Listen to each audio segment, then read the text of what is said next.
2024 সালের যে জাতীয় সংসদ নির্বাচনের সময় তিনি প্রধান নির্বাচন কমিশনার ছিলেন। তো তার বিরুদ্ধে একটি অভিযোগ অর্থাৎ মামলা দায়ের করে। মামলার অভিযোগে যেটা উল্লেখ আছে যে 2024 সালের নির্বাচনে তিনি সকল দল অর্থাৎ বিএনপি সহ অন্যান্য দলের নির্বাচনে অংশগ্রহণ না করা এবং সেক্ষেত্রে সুষ্ঠু পরিবেশ নিশ্চিত করতে না পারায় এবং শুধুমাত্র আওয়ামী লীগ এবং আওয়ামী লীগ সমর্থিত যে ডামি ক্যান্ডিডেট এবং জাতীয় পার্টি এদের দিয়ে নির্বাচন করা, এমনকি নির্বাচনের দিনে ভোটের পরিসংখ্যান নিয়ে দ্বিচারিতা করা, অর্থাৎ ভোটের পরিসংখ্যানগত যে বিশ্লেষণ সেটায় পরবর্তীতে মিথ্যা বানোয়ার তথ্য দেওয়া এবং তৎপরবর্তী যেটা যে সাংবিধানিক পথে থেকে সংবিধান লঙ্ঘন করে এবং আচরণবিধি লঙ্ঘন করে যে ভোটার যারা নির্বাচনে জয়ী হয়েছে মর্মে গেজেট প্রকাশ করা, এই ধরনের একটি ঘটনাকে কেন্দ্র করে তার বিরুদ্ধে মামলা হয়। যে মামলার সে 20 নম্বর আসামি। আজ দুপুর 1টার দিকে গোয়েন্দা পুলিশের একটি টিম মগবাজার থেকে তাকে গ্রেপ্তার করে।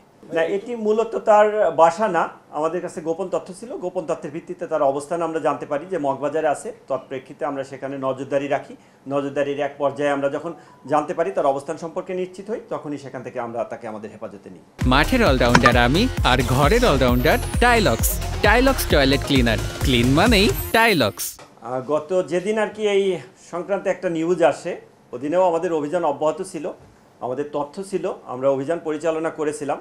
বাট আমাদের তথ্য বিশ্লেষণে যথাস্থান আমরা না পাই, সেদিন অভিযান আমাদের সার্থক হয়নি। তৎপরবর্তী আমরা আবার ফার্দার যে ইনফরমেশনগুলো কালেক্ট করার পরে আবার আমরা সেটা বিশ্লেষণ করে তার অবস্থান নিশ্চিত হয়ে আজকে আমরা গ্রেপ্তার করতে সক্ষম হই। যেহেতু আমরা তাকে ভিন্ন একটি স্থান থেকে আমরা তাকে গ্রেপ্তার করেছি, অর্থাৎ তার অবস্থান তার নিজ বাসভবনে ছিল না, তা আমরা বলতে পারি যে হ্যাঁ, তিনি আত্মগোপনে ছিলেন। আত্মগোপনে থাকা অবস্থায় আমরা তার তথ্যপাত্রের ভিত্তিতে অবস্থান নিশ্চিত করে গ্রেপ্তার করতে সক্ষম হয়েছে।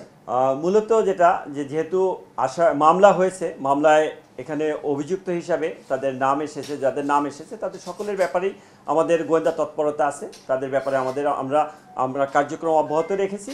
তাদের অবস্থান শনাক্ত করতে পারলে আইনানুগভাবে আমরা পদক্ষেপ গ্রহণ করব।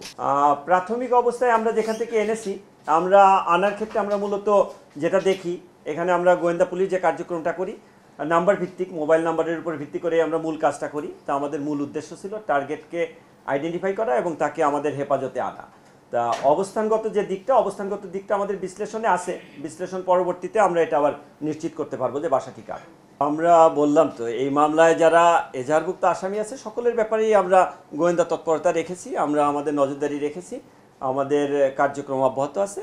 আমরা যদি আমাদের কাছে কোনো সুনির্দিষ্ট তথ্য উপাত্ত থাকে তাহলে আমরা প্রয়োজনীয় আইনানুগ যে ব্যবস্থা সেটা গ্রহণ করব।